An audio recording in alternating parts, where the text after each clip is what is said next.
This happened just a few months ago. I'm David, a 32-year-old graphic designer living in a big city. I was juggling several client meetings, so I relied heavily on Uber to get around. At first, I thought it was just another part of city life. But soon, I felt like something was off. It started on a late-night ride after a meeting. I got into the Uber, and the driver didn't say a word. He just focused on the road. The silence felt heavy. I glanced at him, but he didn't look back. The streetlights flashed by, and I felt uneasy. I shrugged it off, thinking maybe he was just a quiet guy. As I kept taking Ubers, things only got weirder. My next driver seemed too familiar. He talked about my design work, mentioning a project I hadn't even shared. I laughed awkwardly, thinking he must have looked me up online. My heart raced as we drove through streets I knew so well. My pulse quickened. A chill crawled up my spine. Weeks went by. Each ride felt more unsettling. The third driver looked at me in the rearview mirror and whispered, "You're on the right path." I felt cold right then. I asked what he meant, thinking maybe it was a joke. But his eyes held mine, and he just smiled. That grin haunted me as we passed by bright neon signs. Was he serious? Then came the fourth ride. It was the worst. I remember it clearly. I got in, and the driver turned around with a look that sent shivers down my spine. He asked me if I liked surprises. I barely managed to nod. Dread washed over me. I wanted to ask, "What do you mean?" But my throat felt tight. The air thickened, and the city lights blurred around us. I felt trapped. I looked at him again, and he smiled, but it didn't reach his eyes. He asked, "Why do they keep watching you?" My stomach dropped. Panic hit me as I froze. I shook my head, unable to respond. I felt sweat trickling down my back. Suddenly, the car jolted to a stop. My heart pounded. I glanced around. The streets were empty. I didn't even think. I just opened the door and jumped out. I ran away without looking back. As I hurried through the streets, the feeling of being watched clung to me. Even during the day, I couldn't shake it off. Friends joked about finding a new driver app, but I couldn't laugh. What if all of this was just part of something bigger? I didn't know what was happening, but I felt like I was living in another person's game. That question haunted me. I often wonder about those drivers. Did they know something? I hope I never find out. Now, every time I see an Uber, I feel that familiar chill again.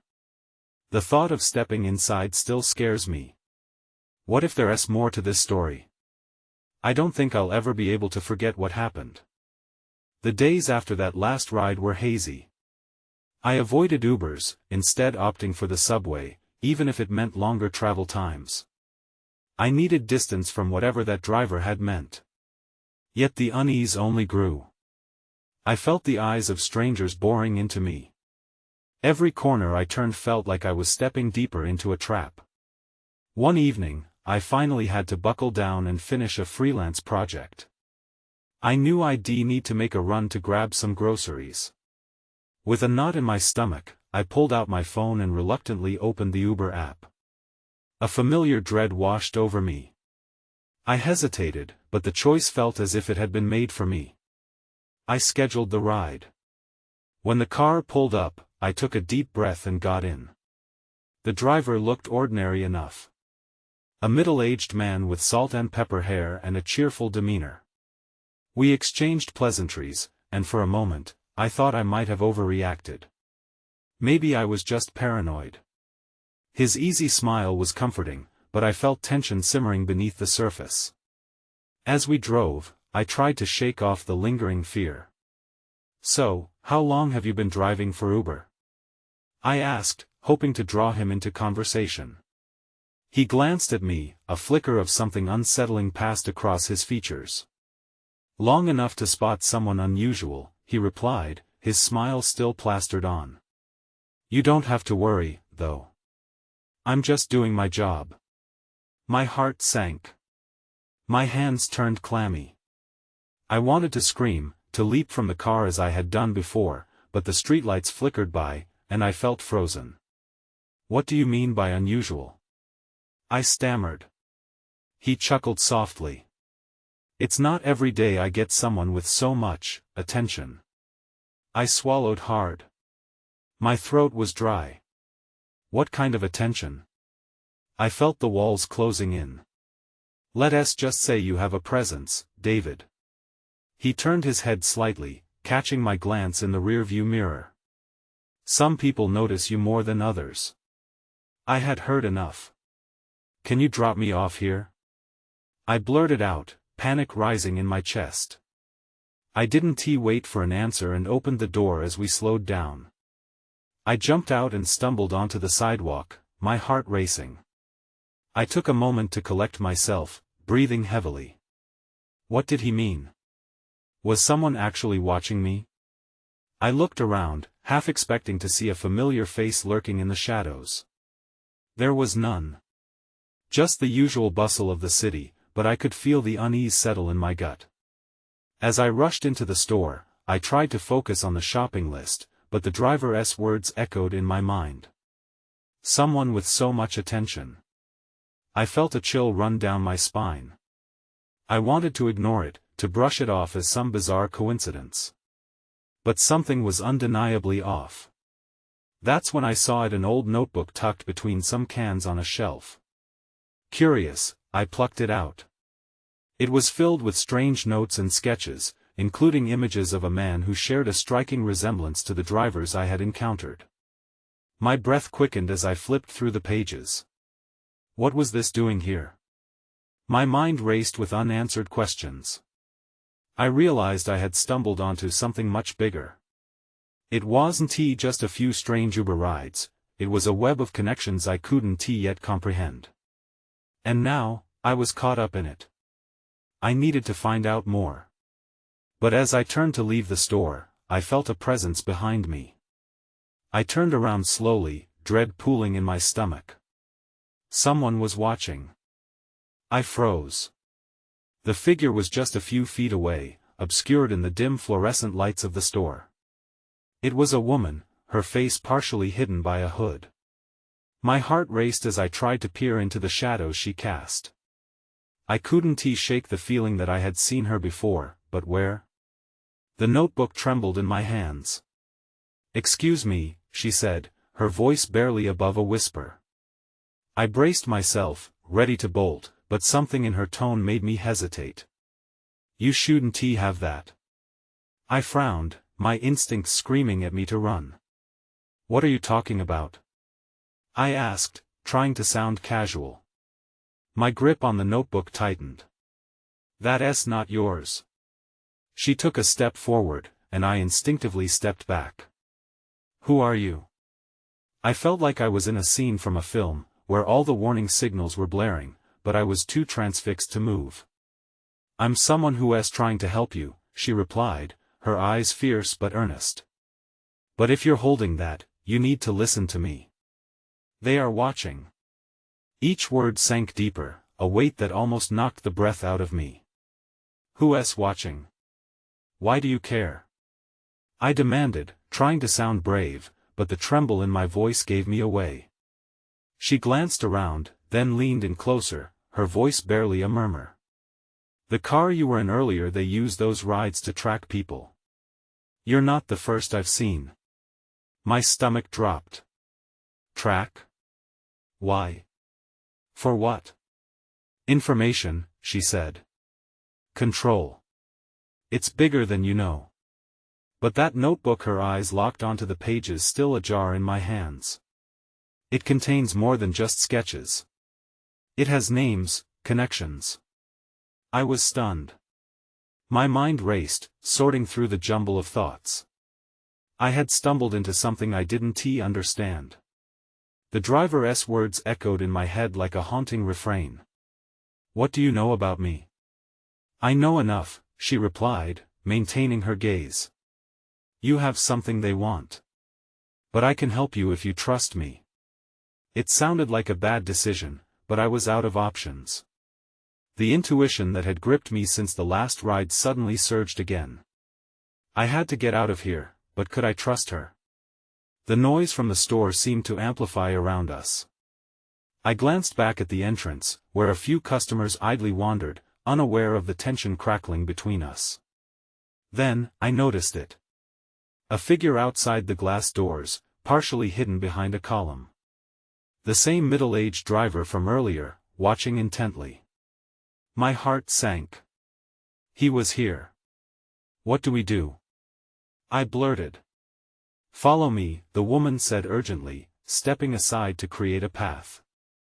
I hesitated only a moment before following her. We left the store through the back entrance, my pulse pounding in my ears. But as we dashed into the alley, I had no idea where we were headed. The darkness enveloped us, and doubts clawed at my mind. Just as I felt we could breathe again, I heard angry footsteps behind us. Someone was coming. I turned to look, dread pooling in my stomach. We weren't safe yet. Not by a long shot. The alley was narrow and dimly lit, shadows dancing around us as we hurried down the path. I could hear the footsteps growing louder behind us, each thud hitting like a drum in my chest. Adrenaline flooded my veins and I glanced at the woman, her expression a mix of determination and fear. Where are we going? I asked, my voice barely above a whisper. Just keep moving. I have a place nearby where we can hide, she said, glancing back over her shoulder. Her urgency made me push past my fear, yet every instinct told me to turn around and run in the opposite direction. We turned a corner, and she led me to a small door tucked between two larger buildings. She fumbled with the lock for a second before we slipped inside, the door closing quietly behind us. It was an empty warehouse, the faint smell of dust and mildew hanging in the air. Stay low, she instructed, her breath shallow. I crouched instinctively, retreating into a nearby shadow. My heart raced as I listened for the footsteps, praying they'd pass us by. Why are you helping me? I asked, trying to fill the silence with something other than the sound of my own panic. You don't even know me. I know enough, she repeated, crossing her arms. Her eyes moved around the space, scanning for any sign that we weren't alone. They're not just after you, they're after anyone who gets too close to the truth. Truth about what? I felt lost, bombarded with questions but knowing she might not answer them all. She hesitated, chewing on her lower lip before finally answering. About who really controls this city. It's not what it seems. The people in power have eyes and ears everywhere. That notebook is a link to a bigger picture. The names in there, I murmured, suddenly realizing the gravity of what I had stumbled upon. They mean something, don't they? Her expression shifted slightly, a flicker of recognition in her gaze. More than you think. One of those names may even be linked to a powerful organization. They stop at nothing to keep their secrets buried. Just as we settled into the tension of that moment, I heard the sound of a door creaking open nearby. My breath hitched in my throat. The footsteps had returned, this time accompanied by murmured voices. Stay quiet, she hissed, pressing herself against the wall. I could barely breathe, my heart pounding so hard I worried it might give me away. The voices echoed closer, and I strained to catch their words. She went this way. We need to find her before it's too late. My stomach dropped. They were looking for her. They? I whispered, panic creeping back in. Shoo. She hissed again, eyes wide as she pointed toward a collection of crates stacked in the corner. Over there. We can hide behind those. We crept over, hearts racing, and squeezed into the space between the crates. My mind spiraled with fear and uncertainty. The shadows pressed against us, suffocating but hiding us at the same time. Then I heard them footsteps stopping just outside the entrance. She has to be here somewhere, a voice said. Check every room, every inch. Just when I thought I might explode from the pressure of waiting, something shifted in the air. That's when I saw it, a flicker of movement in the warehouse's shadows. I squinted to focus, but before I could get a good look, the figures outside started moving again, plunging deeper into the building. I swallowed hard, adrenaline coursing through me. Would they search our hiding spot? Or had we escaped their search this time? But the moment of relief was brief. I knew we weren't out of danger yet. The night was just beginning, and I had a feeling it would only get worse from here. The tension in the air was unbearable. I held my breath, feeling the weight of every second. The voices outside continued their search, growing more distant, but the fear lingered like a shadow. I glanced at the woman beside me. Her brow furrowed, and I could see the gears in her mind turning.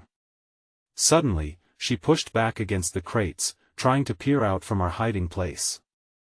"I think we're clear for now," she whispered, although her eyes betrayed uncertainty. Reluctantly, I followed her lead, shifting just enough to catch a glimpse of the open space beyond the crates. The shadows danced eerily in the dim light, hiding the unknown. The warehouse felt alive, as if it held secrets of its own. "Let us move," she said, slowly emerging from our cramped spot. I nodded, feeling the risk of being caught weighing heavily on me. Every shuffling step echoed like a thunderclap in my ears. As we crept further into the warehouse, I felt an undeniable urge to ask more questions. "What do we do now? If they're looking for you, shouldn't we just leave?" Her gaze hardened. "Leaving would be a mistake.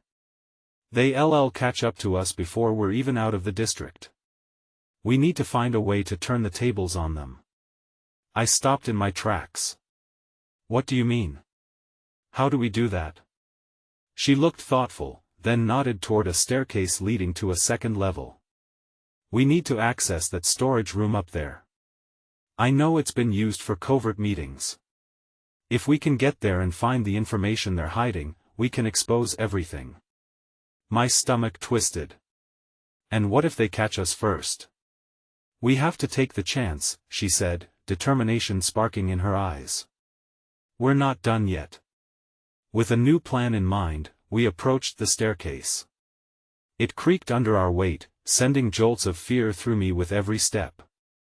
I glanced back, half expecting to see someone lurking in the shadows, ready to pounce. At the top, I pushed open a door marked with peeling paint. Inside, it was dark, the air thick with dust. My instinct was to keep my voice low. "How can you be so sure this is safe?" "I've seen them in here before," she replied, moving cautiously. "They think they're untouchable. That gives us an advantage." We entered the room, and I immediately spotted a small filing cabinet in the corner. It looked outdated, but my heart raced at the thought of what it might contain. This could be it. If they've stashed something important here, we may just leverage it against them. I reached for the cabinet, excitement mixing with fear. Just as I started to pull at the drawers, I heard a loud crash from below. My heart dropped. They must have found another way in. "Quick! We need to hurry," she urged, and I fumbled through the clutter. My fingers trembled as I tried to open the first drawer, which stuck stubbornly. With every moment feeling like an eternity, I finally yanked it open.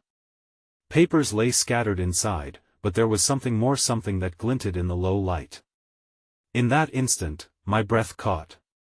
I reached in, feeling my pulse quicken. That's when I saw a flash drive tucked beneath the documents, labeled Top Secret.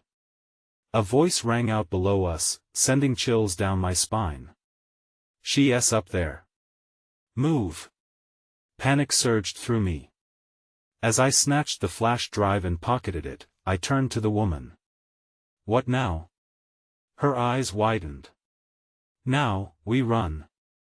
But before we could make our escape, the door burst open, and we were met with a terrifying sight. A man stood in the doorway, silhouetted against the dim light from the hallway. He was tall, his shoulders broad, and the cold glint of a firearm caught my eye. "You two aren't going anywhere," he said, his voice low and dangerous. I froze. My mind raced. We were cornered. The only exit lay behind him, and he moved like a predator, ready to strike. I could feel my legs tingle as the instinct to flee kicked in, but there was nowhere to go. "Back away from the door," the man ordered, his gaze sizzling with menace. My gut twisted, and I could feel the cold sweat clinging to my back. "Don't do it," the woman hissed. "We can talk, just give us a chance." He laughed, a low, humorless sound. "Talk? You think I'm in the mood to chat? You should have stayed hidden." His finger twitched on the trigger, and I forced myself to breathe. "Please, we don't want any trouble," I said, trying to keep my voice steady. My heart hammering in my chest drowned out everything else, and each word felt heavy with fear. Then, something changed in the room. He raised an eyebrow, as if contemplating his next move. "You have something that belongs to me, don't you?" The flash drive burned a hole in my pocket. If he knew about it, we were done for. I shot a glance at the woman. Her expression mirrored my panic, but then she looked at me, and something clicked. No time to think it through. We had to act. "Run!" I shouted, pushing past her toward the rear of the room. I lunged, my heart pounding as I barreled past him.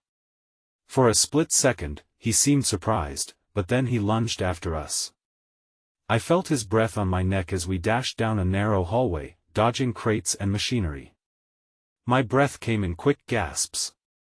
"Where do we go?" "Just keep running. We have to find an exit," she shouted back, determination anchoring her voice amidst the chaos. I could hear the man behind us, his footsteps growing louder, echoing off the walls. We raced through a series of dusty rooms, each more confusing than the last. My mind spun, and the adrenaline blurred my thoughts. Suddenly, I spotted a window ahead, faint light spilling through the grimy pane. "There. We can get out there," I said, feeling a surge of hope. "Help me," she urged, and I scooped up a nearby wooden crate. We shoved it beneath the window, and she climbed atop it. I followed her, adrenaline propelling me forward. But as she reached for the window, we both froze. A shadow loomed behind us. The man had found us. "Stop. You're not escaping," he yelled, fury etched across his face. Just then, I lunged for the window, desperately pushing her through before I felt a harsh tug on my shirt. The panic turned into pure instinct as she reached back for me. "Go. I'll hold him off," she cried. The steel of fear filled my throat as I wrenched myself free of his grip, scrambling through the window as her scream echoed behind me. It felt like time slowed down as I pulled myself into the night, landing hard on the rough ground below. "Get up. Go," she shouted from inside. But I hesitated, torn between helping her and escaping. Yet before I could decide, the man reached for me, grasping at my leg. I felt the chill of despair as I realized I had no choice. I had to run. I turned and sprinted into the shadows, leaving behind my companion. The cold air bit into my skin, and I was left with one harrowing thought: what was on that flash drive, and would I ever uncover the truth? I ran into the night, my heart racing. The sound of my footsteps was muffled by the dry leaves crunching beneath me. My mind reeled, grappling with the gravity of what I'd just done. I left her. Panic mixed with guilt as I glanced back, the silhouette of the building standing stark against the moonlight. I could still hear the distant echo of her screams. What kind of monster was that man? Did he mean to hurt her, or was he simply trying to retrieve whatever was on that flash drive? I tugged the drive from my pocket, its weight oddly comforting, a tangible reminder of my purpose. But my thoughts tangled. Was this data worth someone else's life? I stumbled into the alley behind the warehouse, desperate to put distance between myself and that horrifying scene. Adrenaline kept my feet moving, but my mind was a storm of confusion. I needed to find safety, and fast. What I didn't need was to draw more attention to myself. After a few moments, I ducked behind a dumpster, breathing heavily. I listened intently, straining to hear the familiar footsteps. Nothing. Maybe I'd lost him. The silence felt unnerving, amplifying my doubt. What should I do now? I pulled out the flash drive, my fingers trembling. It was just a small piece of plastic, but it felt like a ticking time bomb. I had to find out what was on it, but first, I needed a plan. The streetlights flickered above me, casting a dim glow. I could see the outlines of cars parked along the curb. Nothing could provide a cover for long. Suddenly, my phone buzzed in my pocket, jolting me. I hesitated, fearing it might draw attention, but I knew I couldn't ignore it. I opened it cautiously. An unknown number. I almost deleted it but paused when I saw the message, "I know what you have. Meet me at the cafe on 12th. Now." A chill ran down my spine. How did they know? Was this connected to the man chasing me? Reluctantly, I saved the message and stuffed my phone back in my pocket. The cafe was a few blocks away, but if they had information about the flash drive, I couldn't ignore that possibility. I could either stay frozen in fear or take control of this nightmare. I chose the latter. I peeked around the corner, scanning the street for any sign of danger. The coast looked clear. With a deep breath, I sprinted towards the cafe. As I approached, I spotted an old, green sign that read Café Noir flickering weakly against the darkness. It had seen better days but felt like a beacon in my chaos. I pushed the door open, a small bell chiming overhead. A few patrons sat hunched over their coffees, unaware of my turmoil. It felt oddly normal, which only heightened my unease. Then I saw him. A figure in the far corner, hooded and staring intently at their coffee as if time had stopped. My heart raced. Was this my contact? Or a trap? I hesitated by the door. "Come here," the figure called softly, eyes darting up to meet mine. I took a step forward, adrenaline coursing through me. "What do you know about the flash drive?" But before he could answer, a loud crash sounded from outside, shattering the cafe's calm. My breath caught as I turned toward the noise. I wasn't safe yet. I froze, feeling the world around me grind to a halt. The crash had come from the street, the shattering of glass like a warning bell for what was to come. My instincts screamed at me to run, but curiosity kept me glued to the spot. What if the sound was connected to the man from the warehouse? What if this was the break I needed? "Stay away from the windows," the hooded figure whispered urgently. His voice was low but steady, cutting through my panic. "It's not safe." I nodded reflexively, my eyes darting back to the cafe's entrance. That's when I noticed shadows flitting past the glass, dark outlines moving with purpose. My heart raced faster now, pounding in my chest. The figure leaned closer, his breath barely audible. "The data you have, it's dangerous. You must trust me. Just listen." "Listen? While there are people outside smashing windows?" I shot back, but my voice shook. He didn't react, his gaze fixated on the door.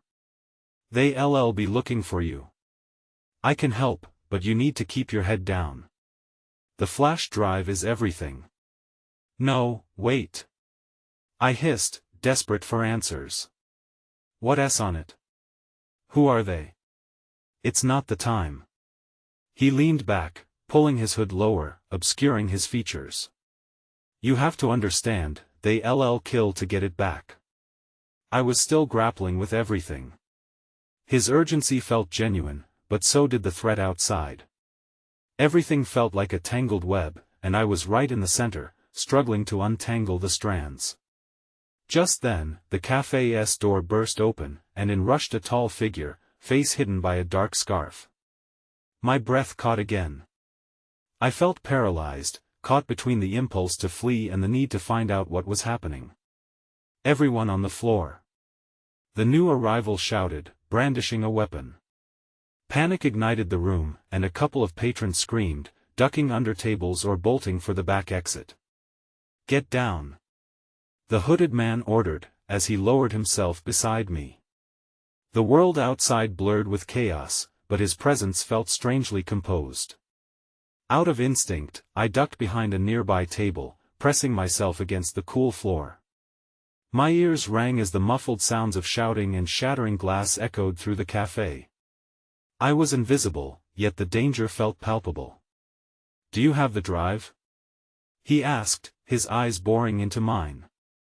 I nodded, the flash drive still clutched tightly in my hand. "Good," he said, barely audible over the chaos. "But this is only the beginning. If they find you, or worse, if they find that flash drive suddenly," a loud crash came from behind the counter, and I flinched. I needed to get out, but how? A plan began to form. If I could somehow escape while they were distracted, maybe the cafe wouldn't be my grave. Then I heard a voice rise above the chaos, urgent, demanding. "Find her. She has the drive." Something in that voice struck me. It was the same voice as the man from the warehouse. Fear washed over me. My heart raced faster than before. I glanced sideways at the hooded figure. "What do we do?" I whispered, fear tightening my throat. "Follow me," he replied, just as a group of men stormed through the cafe door, eyes scanning the room. We had to move. The time for questions was over. I watched as the hooded figure slid from behind the table, moving with calculated precision. He gestured for me to follow, his eyes locked onto the chaos unfolding around us. I hesitated for a split second, adrenaline coursing through my veins. Then I pushed myself up, a mix of fear and urgency propelling me forward. We ducked past overturned chairs and scattered belongings, the cries of patrons drowning in the cacophony of destruction. The masked intruder commanded the room, his voice buzzing with authority. I could feel the heat of his gaze sweeping over us, and I gritted my teeth, willing myself to stay hidden. We reached the cafe's back door. It was slightly ajar, allowing a glimpse of the alley beyond a dark, narrow escape. The hooded figure peered through the crack, his expression tense. "We need to move now," he whispered urgently. As he pushed the door open wider, a loud thud echoed behind us. I turned to see one of the intruders making his way through the scattered crowd, pointing his weapon randomly as he scanned for anyone brave enough to make a move. The fear in that moment felt raw and tangible. "Go!" the hooded figure urged. I darted through the door first, eyes wide with panic. The alley was dim, illuminated only by a few flickering streetlights. I could hear the shouts and crashing sounds still echoing from the cafe. My feet pounded against the concrete, and I glanced back to see the hooded man right behind me, urgency driving both of us forward. "We have to get to the other side of the block," he said, his voice steady despite the chaos around us. I nodded, feeling the press of the flash drive in my pocket like an anchor pulling me down. What was on it? Why did they want it so desperately? The questions looped in my mind as we rounded the corner and raced down the alley. Then, I caught a glimpse of something shiny reflecting in the dim light, a second figure slipping out of a side street. He was dressed similarly to the masked intruder, and instinctively, my heart sank. "Another one," I whispered, panic rising in my throat. "We don't have time," the hooded figure urged, pulling me back into the shadows as the new figure turned his attention our way.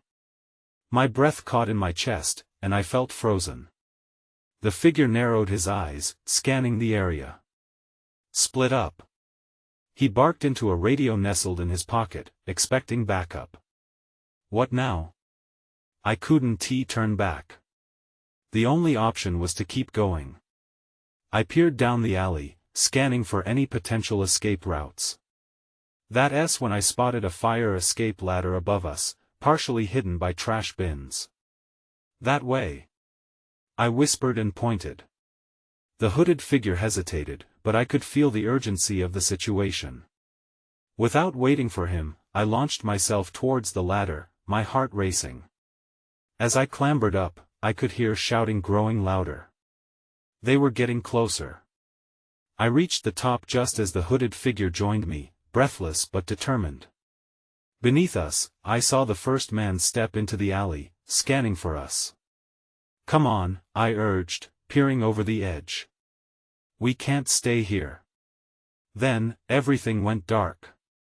A loud thud echoed, and the rungs of the fire escape shook violently. I felt my stomach drop as the ladder suspended us over emptiness. What had happened? I grasped the railing tighter, adrenaline crashing in waves. The stakes were rising, and whatever was in that flash drive was about to drag us deeper into a peril we couldn't escape. The cacophony below was deafening. My heart raced as I managed to steady myself on the swaying fire escape, looking down at the chaos that erupted in the alley. Shadows swirled, moving with the purpose of predators hunting their prey, and I felt the weight of the moment crash down on me like a wave. "Stay low and quiet," the hooded figure mouthed, his eyes sharp and searching. I nodded, feeling the flash drive's rough edges against my palm. Whatever secrets it contained, I could only hope it held the key to unraveling this nightmare. A moment later, I heard the unmistakable sound of heavy footsteps approaching. They were getting closer, and I instinctively crouched down, keeping myself hidden behind the metal railings. Panic surged within me, expanding with each tick of the clock like urgency. The shouts below echoed, and I could just make out the masked figures moving between the shadows, their eyes scanning the alleys as if searching for a ghost. Where did they go? One of them growled, the frustration in his voice tangible. "They can't have gotten far." "Spread out," another voice ordered, and my breath hitched. "Check the rooftops." They couldn't have jumped too high. I exchanged a glance with the hooded figure. There was fear in his eyes, but a flicker of resolve too. We were both aware that hiding wouldn't hold for long, action was our only hope. "Follow me," he whispered, gesturing slowly toward the edge of the building. I had never been on a rooftop before, the city stretched out beneath me, lights shimmering like stars. The beauty was profoundly lost on me as I felt overwhelmingly exposed. "Can we make it across?" I asked, peering at the narrow gap between the buildings. "It's our only choice," he replied, his tone firm. "Stay close." We edged along the fire escape, moving low and slow toward the next rooftop. After a deep breath, I took a single step back, then leapt across, landing with a thud on the opposite building's ledge. For a moment, everything felt surreal, the city sprawling below me, but the urgency shot me back into reality. I quickly turned to see the hooded figure land beside me, breathing heavily but steady. "Let us keep moving," he urged, continuing toward the next building. We dashed across rooftops, the sound of our feet muted by the pulsating city noise beneath. For a brief moment, we were free from the threat, rising above it all. But as we neared the next edge, I could see the street below bustling with life, a stark contrast to our frantic escape. "How do we get down?" I panted, glancing around for a fire escape or a way down. "Crouch here," he said, pointing to a small ledge where we could peer over the side. "We need to watch for their movements. And after that, we'll jump down to the alley where it's less likely they'll be looking." I nodded, crouching low as he scanned the area for the apparent danger lurking beneath us. My heart thudded loudly in my chest, fear mingling with doubt. What would happen once we made it down? What about the flash drive? Was it really the linchpin as he claimed? "I know you have questions," he said suddenly, breaking my train of thought. "But trust me when I say we'll find the answers soon enough." I wanted to believe him, but the chaos of that night replayed relentlessly in my mind. The woman's plea, the horrifying encounter in the warehouse, and the thought of leaping down once again pressed on my nerves. But then I heard a distant rumbling sound accompanied by shouted commands. They were coming, and it shook me to the core. "Now!" he urged, pulling me toward the edge just as we saw shadows passing in the alley below. I hesitated, panic pooling in my stomach, but I couldn't hesitate anymore. They would find us. With a deep breath, I jumped down, my feet landing on the ground with an impact that sent shockwaves up my legs. I barely regained my balance as the hooded figure followed, landing swiftly beside me. Before my heart had a chance to settle, he grabbed my arm. "This way." He pulled me down another dark alley. As we ran, the noise from the cafe faded into the distance, but an unmistakable sense of urgency lingered in the air. "What about the flash drive?" I gasped out between breaths. "What do we do with it?" "We need to get somewhere safe first. Then we can figure out how to expose them," he replied, determination tightening his grip as we navigated through unfamiliar streets. But I couldn't shake the gnawing uncertainty. I glanced back, half expecting to see masked figures emerging from the shadows. Although we had escaped for the moment, I felt a cold sweat trickle down my spine. "Who are they?" My voice trembled as thoughts of betrayal flooded my mind. "Why are they after you?" "Why me?"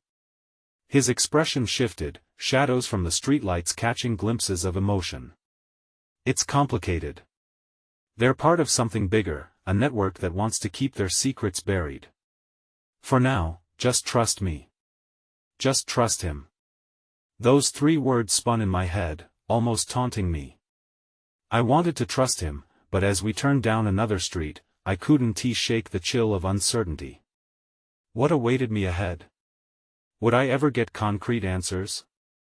As I ran, feeling his presence beside me, the city loomed like an unsolved puzzle, filled with secrets yet to be revealed.